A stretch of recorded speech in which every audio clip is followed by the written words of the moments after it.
오늘 각종 사건, 사고 소식을 정리해보는 포인트 뉴스입니다. 첫 번째 소식입니다. 만취한 남성이 바다에 뛰어들어 목숨을 잃었습니다. 알고 보니 숨진 남성, 몇 년 동안 자신을 조폭이라고 속인 남성에게 협박과 심리적 지배를 받아오다가 만취한 상태에서 시키는 대로 물에 들어간 것으로 나타났습니다. 김영민 기자가 취재했습니다. 한 남성이 상의를 탈의한 채 난간을 넘어갑니다. 바다에 입수하기 위해서입니다. 이 남성, 바다에 빠져 그대로 숨졌습니다. 만취 상태에다 수영도 못했던 겁니다. 왜 그랬던 걸까?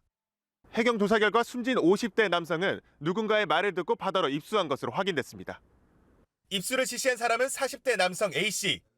숨진 남성과 A씨는 지난 2018년부터 부산에 위치한 고시원에서 함께 생활했습니다. A씨는 자신이 과거 칠성파 두목의 오른팔로 활동했다며 숨진 남성과 또 다른 피해자 B씨를 속였습니다. 그러면서 본인 말을 듣지 않으면 폭력배들을 불러 보복하겠다고 협박했습니다.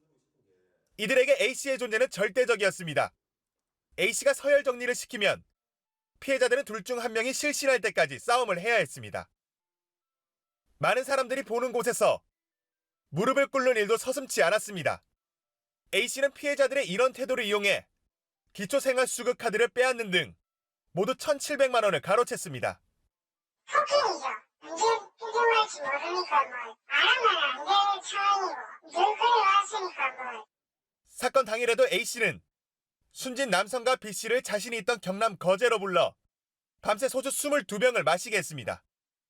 이후 해안가로 이동해 술을 마시던 중 자신의 기분이 좋지 않자 피해자들에게 입수를 지시한 겁니다. 곧바로 입수한 피해 남성은 결국 물에 빠져 숨졌습니다. 과거에 조직 폭력의 보스의 오른팔이었다는 그런 이야기들 수시로 이야기했었고, 그리고 부산역 앞 그 노숙자들을 상대로 실제 폭행을 행사하는 그런 장면도 직접 목격을 했었고, 간접적으로 경험하다 보니까 검찰은 A씨를 과실치사 등의 혐의로 구속 기소했습니다. 연합뉴스 TV 김영민입니다. 다음 소식 보시죠. 국민건강보험공단에서 역대 최대 규모인 공금 46억 원을 횡령한 뒤 필리핀으로 도주한 팀장급 직원이 국내로 송환됐습니다. 해외로 도피한 지 1년 4개월 만인데요. 경찰은 해당 직원이 빼돌린 돈의 행방을 추적하고 있습니다. 방준혁 기자입니다. 마스크로 얼굴을 가린 남성이 경찰의 양팔을 잡힌 채 공항 입국장에 모습을 드러냅니다. 국민건강보험공단에서 공금 46억 원을 횡령한 전 재정관리팀장 45살 최모 씨가 필리핀에서 강제 송환됐습니다. 46억 횡령 혐의 인정하십니까? 인정합니다. 빼돌린 돈은 어디 쓰려고 하셨나요? 최 씨는 지난 2022년 4월부터 7차례에 걸쳐 요양기관의 압류 진료비 지급 보류액 46억 원을 자신의 계좌로 송금한 뒤 필리핀으로 도피한 혐의를 받습니다. 건보공단에서 발생한 역대 최대 규모의 횡령 금액입니다. 현재까지 경찰과 공단이 회수한 돈은 국내 계좌에 예치했던 7억 2천만 원이 전부입니다. 나머지는 가상화폐로 바꿔 숨겼습니다. 인터폴 적색수배 상태에서 1년 4개월 동안 도주 행각을 벌인 최 씨는 필리핀 마닐라의 한 고급 리조트에서 체포됐고 예상보다 3주 정도 빠르게 국내로 송환됐습니다. 검거 이후 피의자의 심리 상태가 안정적이지 못한 점을 우려해서 이민국과 교섭을 시작을 했고 당사자의 심리를 안정시키면서 설득을 한 것이 주요하여 이번에 신속하게 송환할 수 있었습니다. 경찰은 최 씨가 빼돌린 돈의 행방을 추가로 조사하고 계좌 동결 등 조치를 취할 계획입니다. 건보공단은 경찰과 협조해 채권 환수 조치 등 횡령액 보전을 추진하겠다고 밝혔습니다. 연합뉴스 TV 방준혁입니다.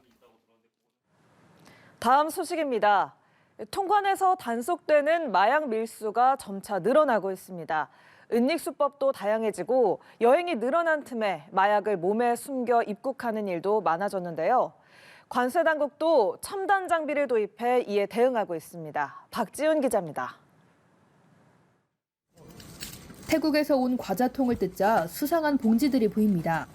관세청 단속에 걸린 일반인 마약 야바입니다. 기계 부품에선 필로폰이, 화장품에선 케타민이 나옵니다. 일반인 마약은 전기밥솥, 선크림, 방습제 등 기상천외한 품목들에서 발견되고 있습니다. 지난해 관세 당국에 적발된 마약 밀반입 시도는 무려 704건, 중량은 769kg에 달했습니다.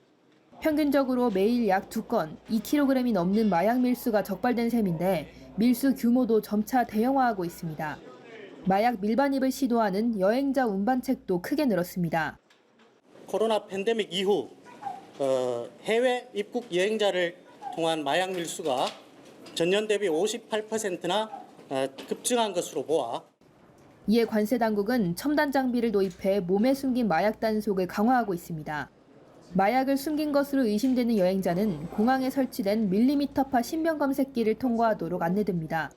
기자가 직접 마약 모형을 몸에 숨긴 채 검색기를 통과해봤습니다.